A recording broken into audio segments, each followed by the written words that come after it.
대략 몇 분 정도 계실까요? 몇백 명 될 것 같습니다. 이 암 환우들의 공통점이 있다. 첫째는 심했다라는 말들을 하시더라고요. 그래서 보니까 암 환우들의 또 다른 공통점이 누구나 암에 걸릴 수 있고 좋아요, 구독을 눌러주세요. 알림 더야 끝.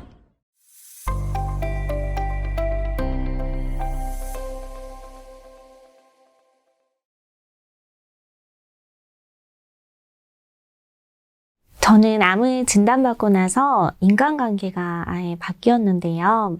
제가 요새 만나고 있는 분들을 보면 다 암 환우 분들이세요. 제가 여러 암 환우 단체에서 활동을 좀 하다 보니 그런 것도 크겠지만, 그래서 저는 새로운 인간관계가 너무도 좋고 소중하고, 이런 분들을 내가 암이 아니었다면 못 만났을 인연인데, 암으로 인해서 내가 또 이런 새로운 인간관계를 형성하고 나아갈 수 있다는 게 또 되게 감사하더라고요. 근데 제가 이 분들을 만나면서 이 암 환우들의 공통점이 있다. 암 환자들에게는 통계학적으로 정해진 것도 아니고 과학적으로 증명된 건 아니지만 그냥 제가 느끼기에 암 환자들한테 이런 공통점이 있구나라는 게 있어서 한번 소개를 해드려 보려고 합니다. 암 환자분들을 만나는 자리가 보통 어떤 자리가 있으신 거예요? 일단 저는 그 암 환우 단체에서 독서 모임 리더를 맡고 있어요. 암 환우를 위한 이제 비영리 단체인데 이런 단체들이 사실 굉장히 많거든요. 그러니까 환우들의 자조 모임을 응원하고 그리고 지지하고 이런 모임들에서 이제 활동을 하고 있는데 대표적인 게 이제 제가 독서 모임으로 재능 기부를 하고 있는 아미다에라는 곳이고요. 그다음에 협동조합도 있어요. 요거는 이제 최근에 만들어진 암 환우 협동조합인데 캠프라는 협동조합도 있고 또 연령별로 카톡방들이 활성화되어 있어요. 그래서 한우들끼리 실시간으로 대화를 하면서 또 호르몬 그 양성 한우 방인 그 핑크암이라는 또 단체가 있고 2030 젊은 유방 한우들의 모임인 블레스유라든지 찾아보면 정말 소통하고 교류하고 할 수 있는 곳들이 굉장히 많이 있거든요. 그래서 그 중에서 또 6개월의 기적이라고 네이버 카페를 보시면 또 유방 한우들의 모임이 있는데 제목에서 보시면 아시겠지만 굉장히 긍정적인 기운이 가득한 6개월마다 우리가 살아있는 게 기적이고 우리는 6개월마다 사실 정기 검진을 하거든요. 그래서 그 검진을 받고 나서 통과할 때마다 함께 기뻐해주고 그리고 생활을 함께 관리한다고 해야 되나요?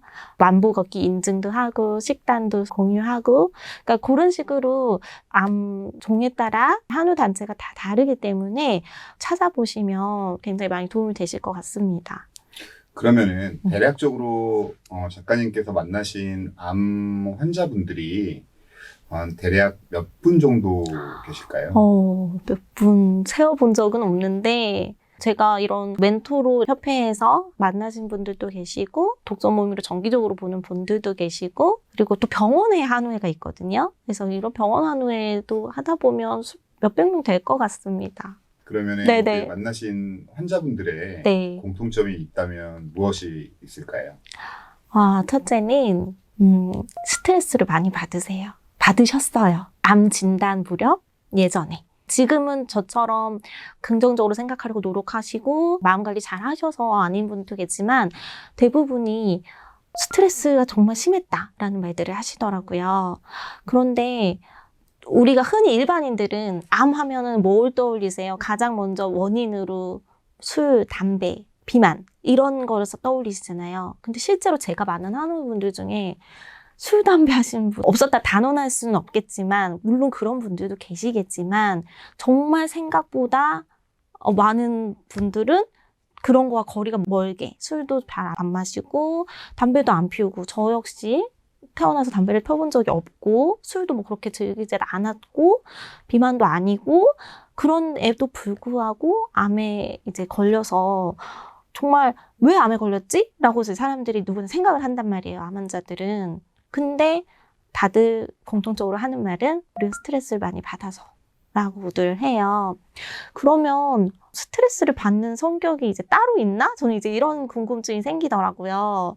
그래서 보니까 암 한우들의 또 다른 공통점이 조금 예민하다. 근데 이때 말씀드리는 예민하다는 게 나쁜 뜻의 예민함이 아니에요. 우리가 흔히 예민하다라고 하면 까칠하다? 좀 이렇게 나쁘게 부정적으로 좀 보시는 게 있는데 그런 예민한 게 아니라 그냥 예민하다의 원래 사전적인 뜻은 뭔가를 보고서 자극이나 감각에 좀 민감한 그런 뜻을 가지고 있기 때문에 제가 말씀드린 예민하다는 건 환경에 좀 민감하게 반응하고 되게 자극에도 이렇게 영향을 많이 받는 그런 식의 예민함이거든요.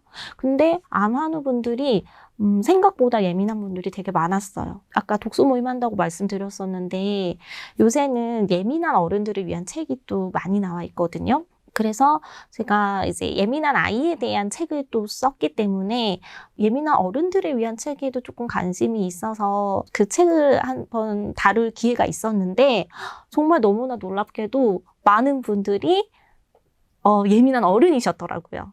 본인도 인지하지 못했지만 그 엠패스라는 이제 단어가 있어요. 조금 낯설게 느껴지실 텐데 관심 있으신 분들 한번 쳐보시면 되게 예민한 사람들을 이제 엠패스라고 요새 지칭을 하는데요.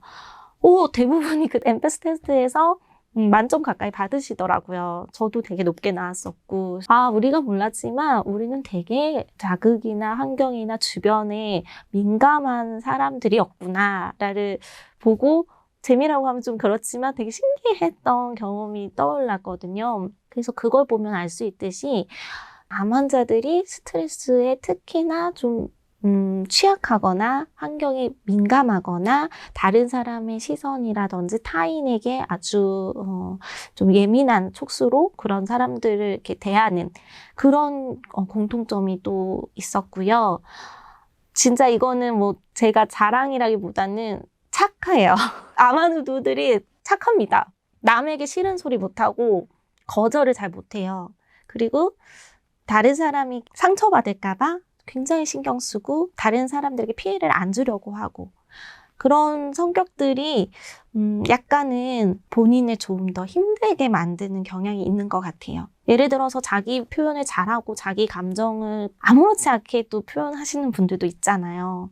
근데 대다수는 물론 100%라는 건 없기 때문에 전 안 그런데요 이러시는 분들도 계실 수 있어요. 근데 되게 많은 분들이 조금 이기적이지 못하고 이기적이다라는 게 꼭 나쁘다라기보다는 자신보다 남을 좀 더 많이 생각하는 그런 경향들이 있더라고요.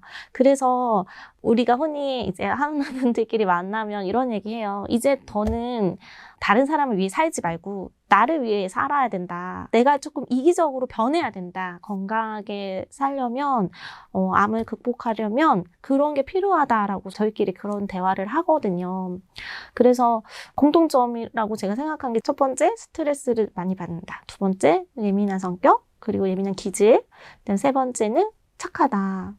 그런 것이 있었고 제가 생각하기에는 대다수는 조금 그래도 생활 습관에서 조금 그래도 문제가 있지 않나 이런 생각도 들기는 해요. 물론 건강한 식습관이라든지 규칙적인 운동을 하신 분들도 계셔서 그분들은 내가 도대체 왜 암에 걸렸지 하고 억울하게 말씀을 하시는 분들도 있는데 그것보다는 조금 더 많은 비율로 예전에 내 삶을 돌이켜보면 나는 식단이라든지 아니면 운동을 안 하던다라든지 잘못된 생활 습관을 가지고 있었다라고 하시더라고요. 그래서 제가 느낀 거는 이 암이라는 거는 우리가 암덩어리를 그냥 수술로 제거한다고 해서 끝나는 게 아니잖아요. 근데 사실 저는 예전에는 그런 줄 알았거든요. 왜냐면 암에 관심이 없었으니까. 저도 제가 암 환자가 될 줄 몰랐고 아무리 친척 중에 암 환자분이 계시더라도 제 얘기가 아니라고 생각을 해서 정말 무지했어요. 생각을 해보면. 그래서 암에 대한 기본 상식도 없었고 항암 치료는 암이 퍼져서 더 이상 수술을 못하는 분들만 하는 건 줄 알았었어요. 근데 그게 아니더라고요. 그래서 제가 말씀드리고 싶은 거는 뭐냐면 누구나 암에 걸릴 수 있고 암이라는 건 교통사고처럼 갑자기 나한테도 찾아올 수 있는 거기 때문에 내가 좀 평소에 생활 습관과 그리고 사고 방식을 어떻게 하면 좋을지에 대한 얘기를 드리고 싶어서 이 얘기를 지금 결국에는 하는 거거든요. 그래서 착하게 살지 마라, 못되게 살아라 이런 게 아니라 다른 사람도 물론 배려하는 거 중요하지만 본인을 정말 사랑할 줄 알아야 되고 그리고 규칙적으로 운동하시고 건강한 생활 습관을 가져야 된다는 거 그리고 성격적으로 말씀드린다면 스트레스 관리를 꼭 하셔야 되고 그리고 좀 남한테 싫은 소리, 거절도 좀 할 줄 알아야 되고 그런 부분들을 좀 강조드리고 싶어서 말씀을 드리고요. 네. 그럼 작가님은 암 걸리기 전과 후를 성격적으로 정의를 내린다면은 어떻게 정의를 내릴 수 있을까요? 예전에는 정말 소심하고 걱정 많고 이렇게 유튜브를 찍을 생각도 못했어요. 상상도 할 수 없고 남의 뭔가 말을 하면 그거 굉장히 신경 쓰고 타인의 시선에 아주 예민했던 사람이었는데 지금은 그럴 필요가 없다라는 걸 알았어요. 긍정적인 마음이 정말 가장 중요하다라는 걸 알았고 생각보다 다른 사람들은 나에게 별로 그렇게 관심이 없다고들 하잖아요. 그렇기 때문에 뭔가 우리가 실수를 해도 괜찮고 내가 조금 틀려도 괜찮고 좀 완벽주의적인 성격이 있었던 것 같아요. 일을 함에 있어서도 저는 뭐든지 완벽하게 하려고 했고 어떤 일을 하더라도 책임감과 성실함으로 치열하게 좀 살았다면 암을 겪고 나서는 진짜 가장 중요한 게 무엇인지 생각을 하면서 많이 바뀌었어요. 그리고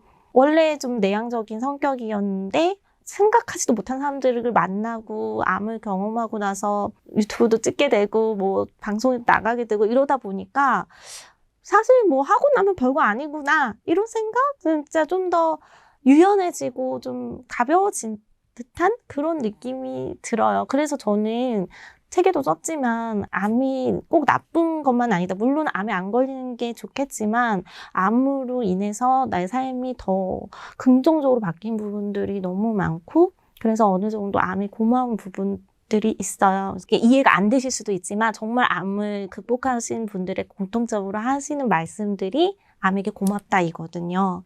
왜냐하면 내가 암을 겪지 않았으면 이거를 모르고 정말 평생 살았을 그런 부분들이 많은데 암으로 인해서 내 삶이 좀 더 건강해진다고 해야 되나요? 정신적으로든 신체적으로든 그런 부분들이 존재 분명히 하기 때문에 저 역시 그거에 공감하고 그래서 암에 걸렸다고 해서 꼭 저 사람 어떡해 그런 건 아니다. 더 행복하게 얼마든지 살 수 있다. 이런 말씀도 드리고 싶습니다.